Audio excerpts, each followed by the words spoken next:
Mi nombre es Luis Juárez Villegas y voy a hablar sobre las actualidades en la oncología médica en pediatría. Agradezco al comité organizador de este curso por la invitación. Es para mí muy importante que se pueda, pues, transmitir y compartir la información, los conocimientos, sobre todo ahora que se tiene el acceso reciente a un aparato que puede ayudarnos a obtener mejores imágenes en pacientes con sospecha o con diagnóstico de cáncer, que es este PET de resonancia magnética. Entonces, voy a empezar. La oncología pediátrica es un campo relativamente nuevo en el estudio de la medicina en nuestro medio. Vemos aquí por qué es un campo nuevo. Es una patología que se presenta en menor frecuencia que la vista en las personas adultas.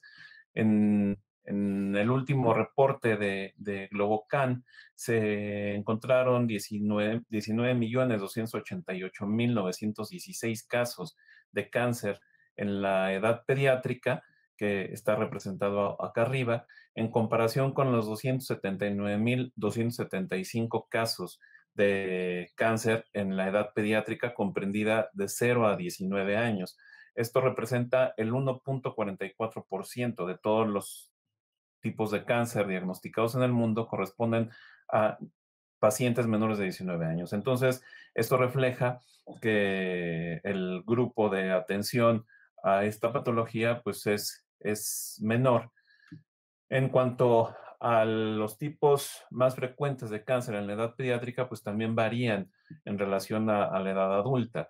Vemos que en el grupo de menores de 19 años, el diagnóstico más frecuente de cáncer que se establece son las leucemias agudas, después los tumores del sistema nervioso central, los linfomas, y de ahí se van presentando diferentes frecuencias del el resto de los tipos de cáncer en edad pediátrica, dependiendo las variaciones en cuanto a los países y variaciones poblacionales, en comparación con los pacientes adultos, en donde vemos que el tipo más frecuente de cáncer es el cáncer de mama, seguido por el cáncer de pulmón, después cáncer del recto y del colon. Entonces, esto también establece una diferencia en cuanto a los tipos de cáncer que se presentan en nuestros pacientes.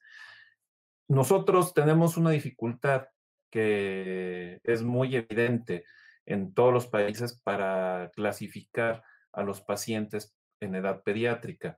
En algunas partes del mundo se considera la edad pediátrica hasta los 15 años, hasta los 16 años. Nosotros como pediatras consideramos al niño, incluido el adolescente, hasta los menores de 18 años. O sea, hacemos una distinción entre niño y adulto.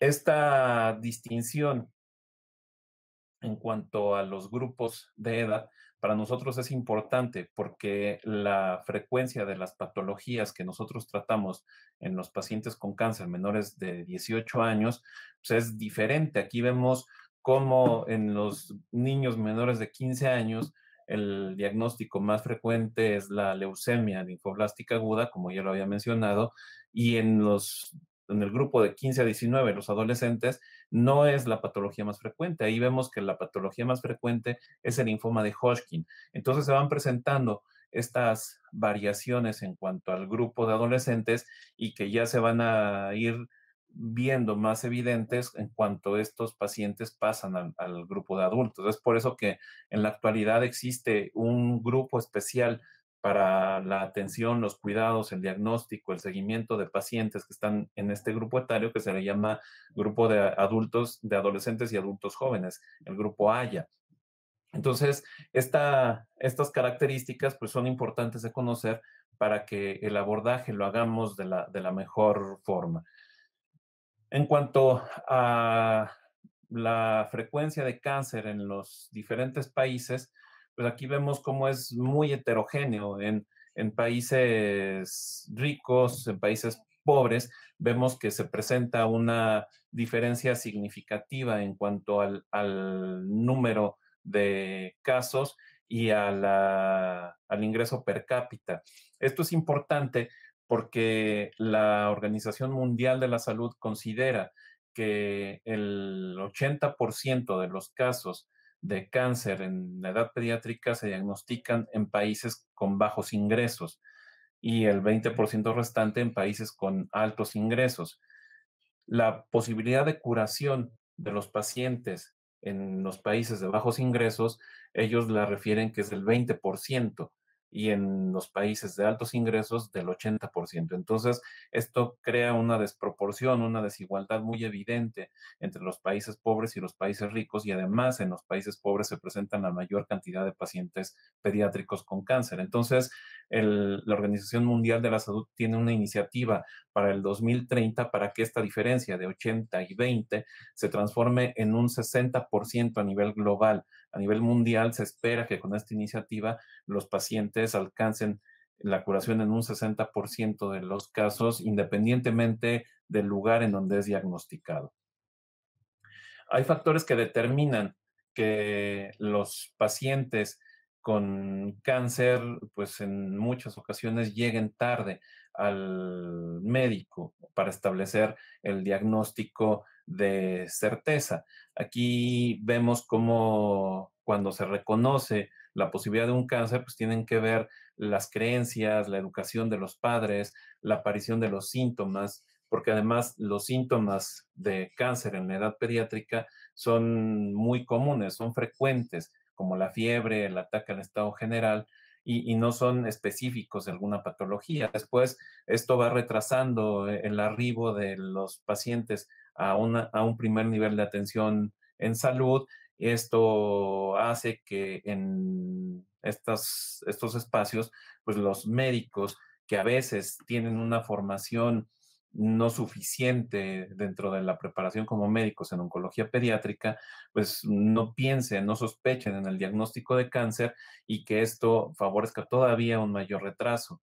En cuanto a los factores que determinan que los niños lleguen tarde al hospital en donde van a ser tratados, en los que influye el gobierno, pues tiene que ver con la aplicación de políticas públicas, con la infraestructura de los hospitales en donde se atienden pacientes con cáncer y del acceso a la salud. Esto no es algo que desconozcamos nosotros. Sabemos que en algunas partes de nuestra República Mexicana, pues no hay un acceso rápido a la salud y los pacientes tienen que desplazarse durante muchas horas para llegar tan solo a un primer lugar, a un primer nivel de atención.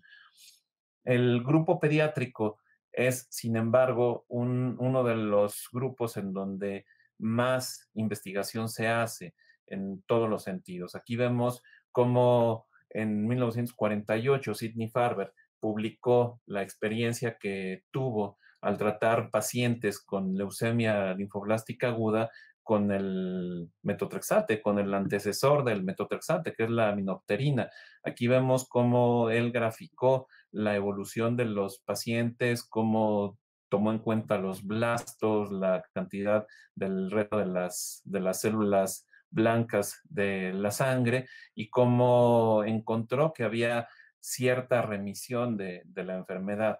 En esta figura de abajo vemos cómo se graficó la respuesta al tratamiento con L-asparaginasa, que fue después de algunos años que se inventó o se diseñó el metotrexate, que salió a la luz la investigación de la L-asparaginasa, que es uno de los medicamentos básicos en el tratamiento contra la leucemia linfoblástica aguda, tanto infantil como en el adulto, y vemos cómo después de la administración de la L-asparaginasa, la cantidad de glóbulos blancos tendió a bajar, la cantidad de los blastos bajó, el hematocrito fue incrementándose. Estas son las transfusiones que recibía este paciente en particular y vemos cómo se fueron espaciando también con esa recuperación después de la administración de la L-asparaginasa.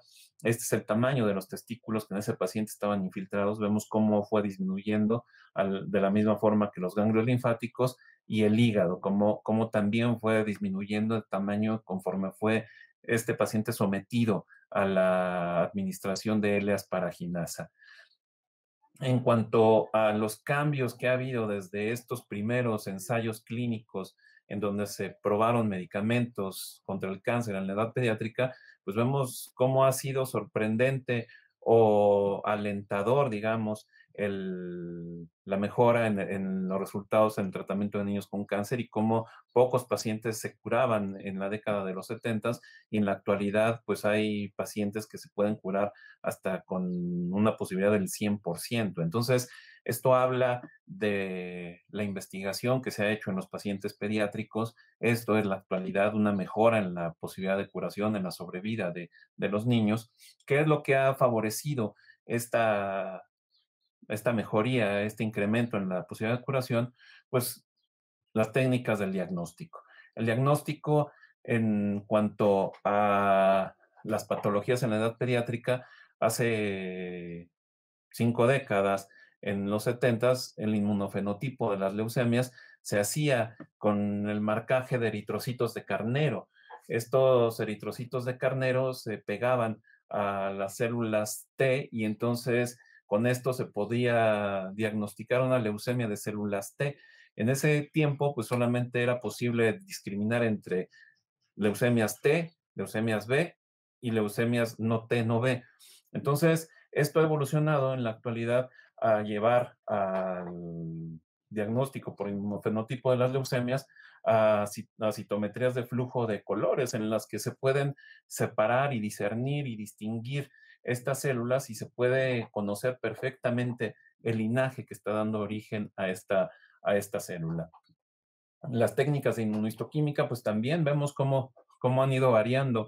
Aquí en un reporte del John Hopkins, en el que se diagnostica una, una patología a través de la inmunohistoquímica, pues vemos cómo ha habido cambios muy significativos en cuanto a las técnicas que se emplean para hacer este diagnóstico. Se reconocían también esta relación de las células con ciertos marcadores porque se conocía la estirpe. Entonces, en este caso, se trata de un linfoma de Hodgkin y vemos cómo era pues, los primeros pasos hacia la actualidad del diagnóstico por inmunohistoquímica.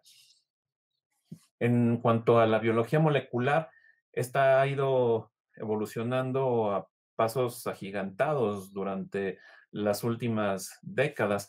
Aquí está la primera descripción que se hizo del cromosoma Filadelfia. Aquí en 1960 se presentó en el Congreso de la Academia Nacional de Ciencias en Estados Unidos y aquí se ve claramente la translocación entre el cromosoma 9 y el cromosoma 22, que da origen al cromosoma Filadelfia. En la actualidad podemos hacer este tipo de estudios en los que la determinación de estas alteraciones, pues ya ni siquiera se hace a través de un cariotipo, se hace a través de FISH, de RT-PCR, de técnicas muy específicas en las que se puede llegar a establecer el diagnóstico preciso de la enfermedad, se puede hacer secuenciación en la actualidad. Entonces, esto nos habla de los avances que ha habido de la actualidad en el diagnóstico y tratamiento de los niños con cáncer.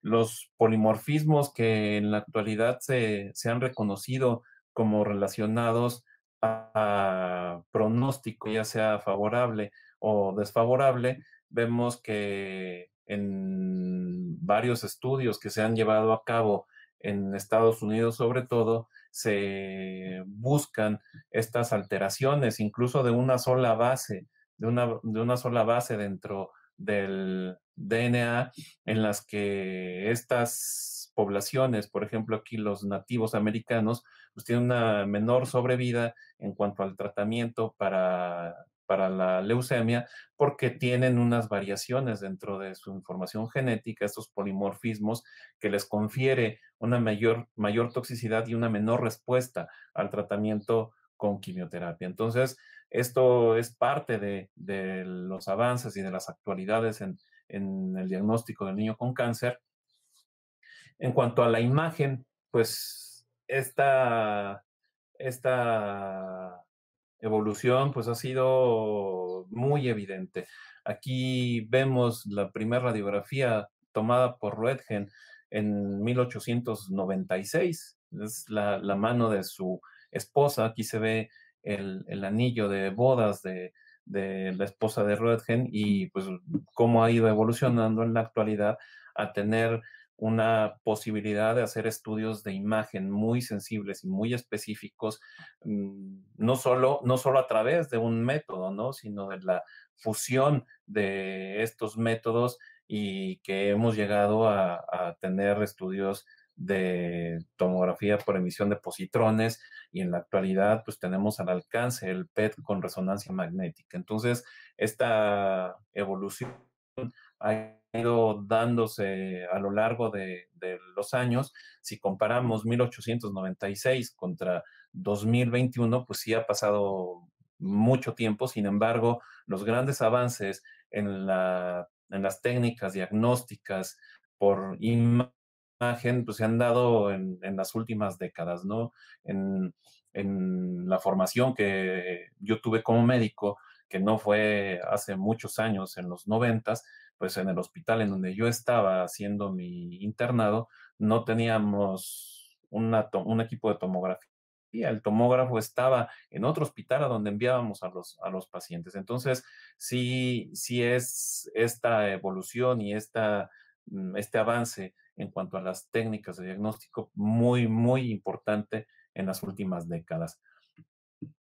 En cuanto a la obtención de estas medios, de estas formas de establecer un mejor diagnóstico, pues podemos llegar a la individualización, a buscar cómo influye todos estos avances en hacer un diagnóstico más acertado, dar, por lo tanto, una clasificación pronóstica más definida y un mejor resultado en los niños que padecen cáncer. Hemos llegado incluso a argumentar en la actualidad que el DNA es el que nos hace como somos, básicamente sin influencia del medio ambiente, sin influencia de la sociedad, de la familia, pues en este libro, pues refieren que el DNA nos hace totalmente como somos, ¿no? Sin embargo, pues aquí vemos cómo puede haber ciertas diferencias entre una persona que comparte el mismo DNA, ADN, cuando es separado, cuando los factores sociales intervienen de manera diferente en cada uno de nosotros. Entonces, esta individualización quizá no la podamos llevar estrictamente al ADN, pero sí podemos llevarla hacia las mejores, perdón, hacia las mejores técnicas de diagnóstico para favorecer el mejor tratamiento de los pacientes. En cuanto al tratamiento, pues la quimioterapia es la base de la terapéutica que nosotros empleamos en los niños. Los niños se pueden curar con quimioterapia. Paul Ehrlich fue el que acuñó o después de sus estudios fue que se acuñó el término de quimioterapia, tratamientos químicos dirigidos contra un blanco terapéutico. En este caso, él buscaba el tratamiento contra la sífilis y después de más de 600 ensayos, 600 estudios, llegó al Salvarsan, con el que podía él tratar la sífilis, y esto él lo concluyó después de la observación de que las bacterias tenían afinidad, entonces él buscó si tenían esta afinidad también hacia ciertos componentes químicos que podían destruirlos. La radioterapia, después de esos ensayos, de esos estudios que hizo Roentgen y que se probó que se podían tener imágenes, también se buscó la posibilidad de su aplicación terapéutica. Esta foto de arriba es de un accidente nuclear que hubo en México.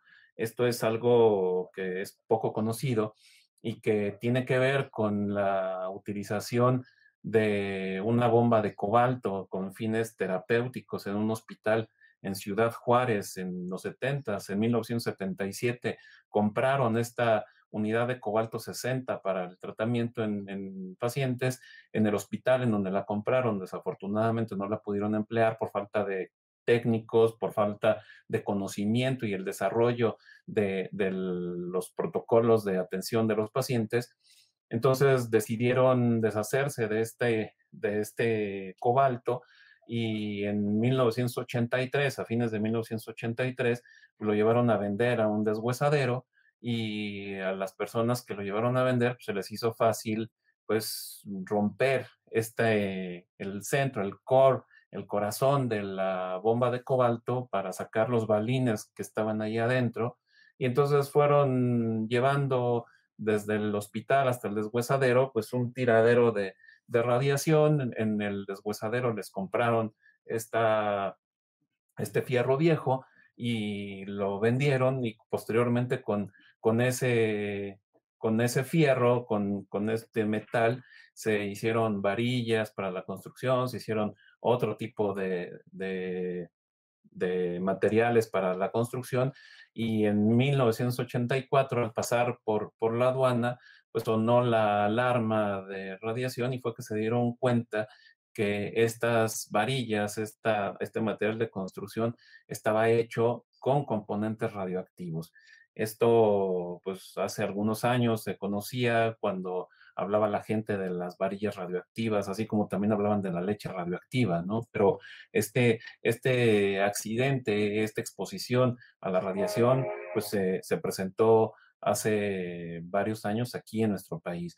El control y la definición de las mejores prácticas para el tratamiento con radioterapia, pues nos ha llevado en la actualidad a tener radioterapia por protones, en la que el tratamiento va dirigido específicamente al sitio en donde se va a radiar con muy poca toxicidad en los tejidos aledaños normales. La cirugía, pues también ha tenido sus grandes avances en cuanto a los procedimientos, en cuanto a la limitación de las complicaciones posquirúrgicas, en cuanto a la definición de las estrategias para abordar el campo, el sitio donde se va a llevar a cabo la cirugía y pues nos ha llevado al Da Vinci, a un equipo con el que se puede hacer un procedimiento quirúrgico sin estar directamente con el paciente. Entonces, estos avances también impactan en la mejoría de los procedimientos en los pacientes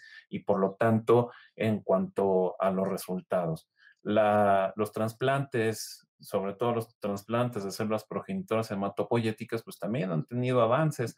Hace algunos años, cuando se empezaron a hacer, pues uno se imaginaba, pensaba que en un lado en una cama ponían al paciente receptor y en otra cama al paciente donador y que pues se transfería la médula ósea, el tejido, el órgano que se tuviera que transferir o se tuviera que donar. En la actualidad, pues ya la tipificación molecular del HLA nos ha llevado a definiciones perfectamente precisas de la compatibilidad y por lo tanto de los mejores resultados en los pacientes que son sometidos a trasplantes.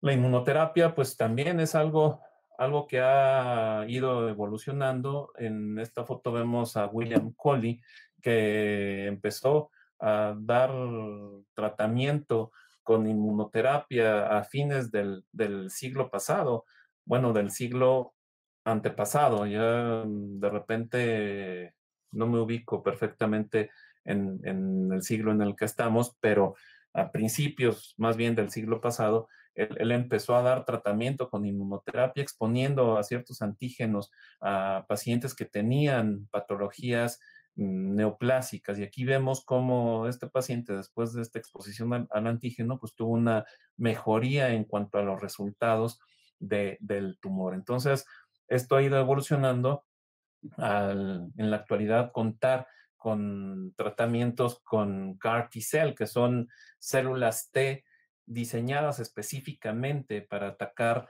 la patología, sobre todo leucemia. Sin embargo, en la actualidad hay estudios en tumores sólidos y en linfomas en los que se está empleando esta tecnología, este avance de las CAR T-cell.